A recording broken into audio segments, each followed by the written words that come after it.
Hello friends, NK Prajapati classes में आपका स्वागत है। टॉपिक पढ़ेंगे राजस्थान के प्रमुख संत व लोक देवताओं के बारे में। किसी भी कार्य को जब हम शुरुआत करते हैं तो सबसे पहले हम लोक देवता को याद करते हैं। तो इसी के साथ शुरुआत करेंगे लोक देवता। सबसे पहले लोक देवता किसे कहते हैं? अब लोक देवता का मतलब होता है ऐसे महान पुरुष जिन्होंने अपने आत्मबल व दृढ़ संकल्प के माध्यम से समाज में धर्म की स्थापना की, जिन्होंने अपना पूरा जीवन नारियों की रक्षा, गायों की रक्षा के लिए समर्पित किया तथा अलौकिक शक्तियों के माध्यम से समाज में किसकी स्थापना की? धर्म की स्थापना की। ऐसे महान पुरुषों को हम राजस्थान के क्या कहते हैं? लोक देवता कहते हैं। उसके बाद में दूसरी जो शब्दावली आती है खारे मामा। ऐसे लोक देवता जिनको खारा भोग लगता है उसे हम क्या कहते हैं? खारा मामा। दूसरे मीठे मामा की बात करें, ऐसे लोक देवता जिनको मीठा भोग लगता है, गुगरी राबड़ी छाछ का क्या लगता है? भोग लगता है। उसके बाद में खवी, पितृ कृपा से प्राप्त शक्तियों को हम क्या कहते थे? खवी कहते थे। ये भी चीज अपन को याद रखनी है। तो ये प्रमुख शब्दावली है। पीर की बात करें तो ऐसे लोक देवता जिनकी पूजा हिंदू भी करते, मुस्लिम भी करते, उसे हम क्या कहते हैं? पीर कहते हैं। राजस्थान में पीरों की संख्या कितनी है? 5 है। इसकी ट्रिक भी है। गोपाराम है, गोगा जी, पाबू जी, रामदेव जी, मेहा जी और हड़बू जी। तो ये कुछ राजस्थान के प्रमुख तथ्य थे लोक देवताओं के बारे में। सबसे पहले अगर बात करें 13वीं सदी से राजस्थान में इस्लाम के प्रवेश एवं तुर्क आक्रमणों के कारण राजस्थान के जनजीवन में एक नवीन परिवर्तन होता है। ठीक है। इस्लामी संस्कृति के प्रभाव और रूढ़िवादी और बड़ा आडंबर से उत्पन्न वातावरण में प्रबुद्ध मनुष्यों की चिंतन धारा मंदिर और मूर्तियों की अपेक्षा ध्यान, मनन एवं नाम स्मरण की दिशा की ओर प्रभावित होने लगी। इसी कालखंड में राजस्थान के कुछ ऐसे महान व्यक्तियों ने जन्म लिया जिन्होंने अपने आचरण व दृढ़ता से समाज को एक क्या दिखाई? नई राह दिखाई। आमजन ने इनकी दिखाई राह का न केवल अनुसरण किया वरन इसने देवता तुल्य मानते हुए इन्हें लोक देवता व लोक संत का क्या दिया? दर्जा प्रदान किया। इस अध्याय में हम कुछ महान व्यक्तियों के अध्ययन के बारे में पढ़ेंगे। सबसे पहले जो लोक देवता है गोगा जी। कौन है? गोगा जी, जिन्हें हम कहते हैं सांपों के देवता। क्या कहते हैं? सांपों के देवता इन्हें भी कहते हैं। सबसे पहले गोगा जी का नाम राजस्थान के पंच पीरों में बड़ी श्रद्धा से लिया जाता है। गोगा जी का जो नाम है बड़ी श्रद्धा से लेते हैं हम। इसमें एक दोहा भी है, पाबू हरबू रामदेव मंगलिया मेहा पांचों पीद पधारजो गोगा जी। जी हाँ। इनके पिता की बात करें तो इनके पिता का नाम जेवर जी था, माता का नाम बांचल दे था। माता का नाम क्या था? बांचल दे। और इनके गुरु का नाम था गोरखनाथ। इनके गुरु का क्या नाम था? गोरखनाथ। और ये महमूद गजनवी के क्या थे? समकालीन थे। महमूद गजनवी के क्या थे? समकालीन। गोगा जी के जो अपने मौसेरे भाई थे अर्जन व सर्जन, गोगा जी के अपने भाई थे, एक तो अर्जन एक था सर्जन, के साथ संपत्ति का विवाद चल रहा था। ठीक है ना। अर्जन सुरजन द्वारा मुसलमानों की फौज लाकर गोगा जी की गायों को घेर लेने के कारण इनके गोगा जी के साथ भीषण युद्ध हुआ। मतलब गायों को लेकर, संपत्ति को लेकर गोगा जी के जो मौसेरे भाई थे अर्जन व सर्जन के मध्य भीषण युद्ध हुआ। इसमें अर्जन सर्जन के साथ गोगा जी भी वीरगति को प्राप्त हुए। उसके बाद में आगे बात करें गोगा जी का जो जन्म स्थल की बात करें तो ददरेवा। कहां पर है? ददरेवा शीर्षमेढ़ी इनका जन्म स्थल है। आगे बात करें इनकी समाधि स्थल की बात करें तो दुरमेड़ी कहलाता है। गोगा जी की स्मृति में गोगामेड़ी हनुमानगढ़ में समस्त राजस्थान में भाद्रपद कृष्ण नवमी गोगा नवमी को इनका विशाल मेले का आयोजन होता है। इस दिन गोगा जी की अश्वारोही भाला लिए योद्धा के रूप में इनकी पूजा की जाती है अथवा सर्प के प्रतीक के रूप में इनकी पूजा की जाती है। इनका पत्थर पर उत्कीर्ण साप मूर्ति युक्त पूजा स्थल पर प्राय गांवों में खेजड़ी के वृक्ष के नीचे होता है। मतलब खेजड़ी के वृक्ष के नीचे इनका क्या होता है? थान होता है। ऐसी मान्यता है कि गोगा जी को जहार पीर भी कहा जाता है। गोगा जी को क्या कहा जाता है? जहार पीर भी कहा जाता है। सर्पदंश का विष प्रभावहीन हो जाता है। अगर किसी को सांप ने डसा है तो वहां इस स्थान पर ले जाने के बाद वो प्रभावहीन हो जाता है। हिंदुओं में गोगा जी को नागराज कहा गया है, वही मुस्लिम में इनको गोगा पीर के नाम से इनकी पूजा की जाए। तो ये हमारे टॉपिक था गोगा जी के बारे में। दूसरे जो देवता है तेजा जी की बात करें, वीर तेजा जी का जन्म जो हुआ था खरनाल नागौर में हुआ। इनके पिता ताहार जी और रामकुवरी यहां माघ शुक्ल चतुर्दशी 1073 ईस्वी को इनका क्या हुआ? जन्म हुआ। जब तेजा जी अपनी पत्नी पेमल को लेने अपने ससुराल पन्नेर गई, मतलब इनका ससुराल था पन्नेर और इनकी पत्नी का नाम था पेमल दे। कौन सी दे? पेमल दे। अब जो तेजा जी जो थे अपनी पत्नी को लेने के लिए कहां गई? ससुराल गई। उसी दिन मेर के जो मीणा थे लोग लाचा गुजरी की गायें चुरा कर ले गए। गुजरी की प्रार्थना पर वे गायों को मुक्त कराने जा रहे थे। रास्ते में इन्हें सुरसुरा नामक स्थान पर इन्हें एक सर्प मिला। तेजा जी ने सर्प को डसने से रोकते हुए वचन दिया कि वे गायों को मुक्त कराने के बाद स्वयं यहाँ आएंगे। भीषण संघर्ष के बाद तेजा जी ने गाय मुक्त कराने में सफलता प्राप्त की, परंतु अत्यधिक घायल होने पर भी वे अपने वचन के अनुसार वापस सर्प के पास आए। पूरे शरीर पर घाव होने के कारण इन्होंने सर्प के डसने के लिए जीवा आगे की। ठीक है ना। सर्पदंश के कारण सुरसुरा किशनगढ़ में भाद्रपद शुक्ल दशमी को इनकी मृत्यु हो गई। और तेजा दशमी जो है भाद्रपद शुक्ल दशमी के अवसर पर पंचमी से पूर्णिमा तक पर्वतसर नागौर में विशाल पशु मेले का क्या होता है, आयोजन होता है। ठीक है, उसके बाद में तेजाजी भी गोगा जी की तरह नागों के देवता के रूप में इनकी पूजा की जाती है। तेजाजी को तलवार धारण किए घोड़े पर सवार योद्धा के रूप में दर्शाया जाता है, जिनकी जीवा को सांप डस रहा है। ऐसी मान्यता है कि यदि सर्प दंशित व्यक्ति के दाएं पैर में तेजाजी की तांत या डोरी बांध दी जाए तो उसे विष नहीं चढ़ता। लोक देवताओं से संबंधित ये मान्यताएं व कथाएं अक्सर सत्य हो आवश्यक नहीं है। इनका मूल उद्देश्य इन कथाओं से जुड़ी शिक्षाओं, निर्बल की रक्षा, वचन का पालन आदि आमजन तक पहुंचाना रहा है। उसके बाद में जो तीसरे जो देवता हैं पाबूजी के बारे में बात करेंगे। पाबूजी का जो जन्म हुआ था धांधल जी राठौड़ के यहाँ पर हुआ था। 1239 ईस्वी कोलुमंड गांव में हुआ। इतिहासकार मोहनत नैन्सी, महाकवि मोरजी आसिया लोगों ने प्रचलित मान्यता के अनुसार पाबूजी का जो जन्म है वर्तमान बाड़मेर के 8 कोस आगे खारी खाबड़ के जूना नामक ग्राम एक अप्सरा के गर्भ से इनका जन्म माना जाता है। पाबूजी का जो विवाह हुआ था अमरकोट के सूरजमल सोढ़ा की पुत्री सोढ़ी के साथ हुआ। विवाह के मध्य उनके प्रतिद्वंदी बहनोई था जायल नागो नरेश जिंदराव खीसी ने पूर्व वेर के कारण देवल चारने की गायों को घेर लिया। देवल ने पाबूजी से गायों को छुड़ाने की क्या की प्रार्थना की।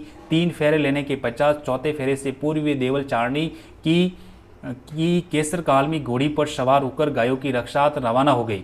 कड़े संघर्ष में 1274 ईस्वी में पाबूजी अनेक साथियों सहित वीर गति को प्राप्त हुए। वीरता, प्रतिज्ञा पालन और त्याग, शरणागत, वत्सलता एवं गौ रक्षा हेतु बलिदान होने के कारण जनमानस इन्हें लोक देवता के रूप में पूजता है। इनकी मुख्य पूजा जो है कोलुमंड फलोदी में है, जहां प्रतिवर्ष इनकी स्मृति में क्या लगता है, मेला लगता है। इनका प्रतीक चिन्ह हाथ में भाला लिए अश्वारोही के रूप में प्रचलित है।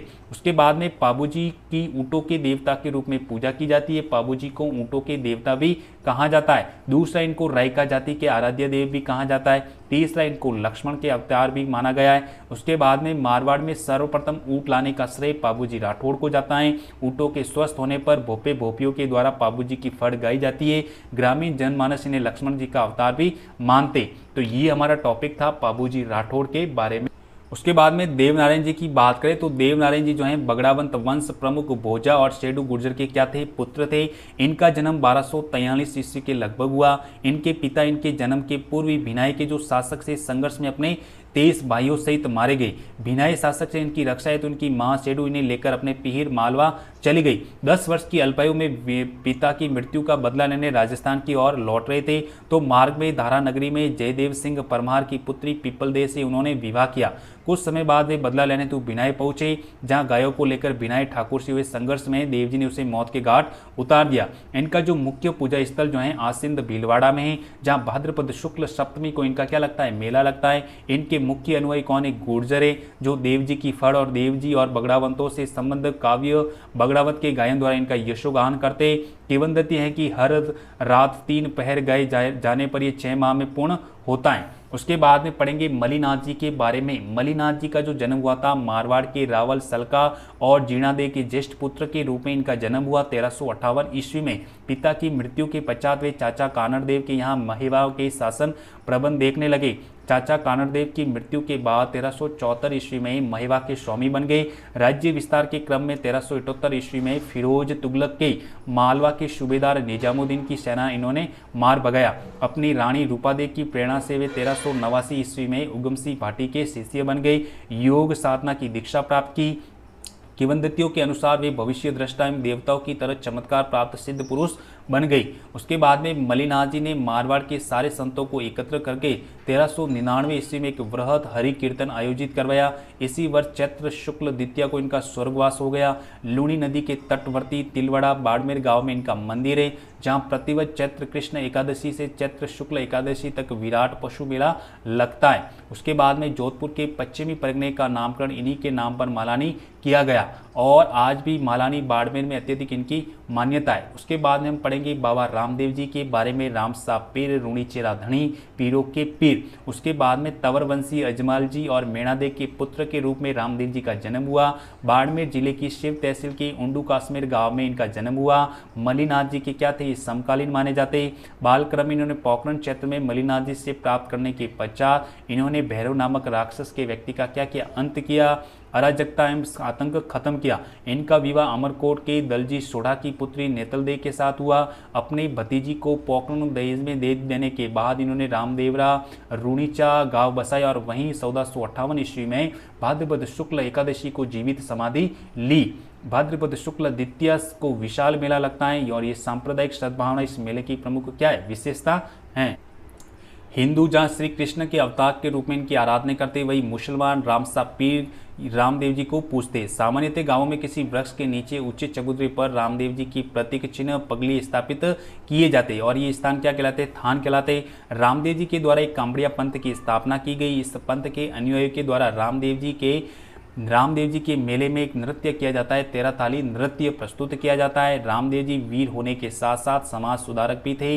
इन्होंने जाति प्रथा, मूर्ति पूजा और तीर्थ यात्रा का क्या किया, विरोध किया। उसके बाद में पढ़ेंगे मेहाजी मांगलिया की बात करें। मेहाजी मांगलिया राजस्थान के पंच पीरों में गिने जाते। ये राव चूड़ा के क्या थे, समकालीन थे। इनका जन्म पवार क्षत्रिय परिवार में हुआ, किंतु पालन पोषण जो है अपने ननियाल मांगलिया गोत्र में हुआ था, इसलिए मेहाजी मांगलिया के नाम से प्रसिद्ध हुए। इन्होंने स्वाभिमानी स्वभाव के कारण अनेक शत्रु हो गए। अंत में जैसलमेर के राम राणकदेव भाटी से युद्ध करते हुए वीरगति को प्राप्त हुए। वे सगुन शास्त्री के क्या थे, ज्ञाता थे। इन्हें सगुन शास्त्री का ज्ञाता भी माना जाता है। लोगों की सेवा करना, सहायता करना, उन्हें संरक्षण देने के कारण वे लोक देवता के रूप में प्रसिद्ध हुए। इन्होंने बापणी में इनका प्रमुख मंदिर है। भाद्रपद कृष्ण अष्टमी को इनका क्या लगता है, मेला लगता है। उसके बाद में पढ़ेंगे हड़बू जी की बात करें। हड़बू जी बुंडेल नागौर के महाराजा सांकला के पुत्र थे। राव जोधा 1438 से 89 के समकालीन माने जाते। अपने पिता की मृत्यु के पश्चात वे बुंडेल छोड़कर हरबुम जाल में आकर रहने लगे। यहाँ रामदेव जी की प्रेरणा से इन्होंने अस्त्र शस्त्र त्याग कर उनके गुरु बालीनाथ जी से क्या ली, दीक्षा ली। लोक मान्यता है कि जोधा को मेवाड़ के अधिकार से मंडोर को मुक्त कराने के प्रयासों के दौरान उन्हें आशीष के साथ कटार भी दी। इस सहायता व आशीर्वाद से सब भूभाग जोधा के अधीन आ गया। जोधा ने इनको बेंगटी की जागीर भी प्रदान की।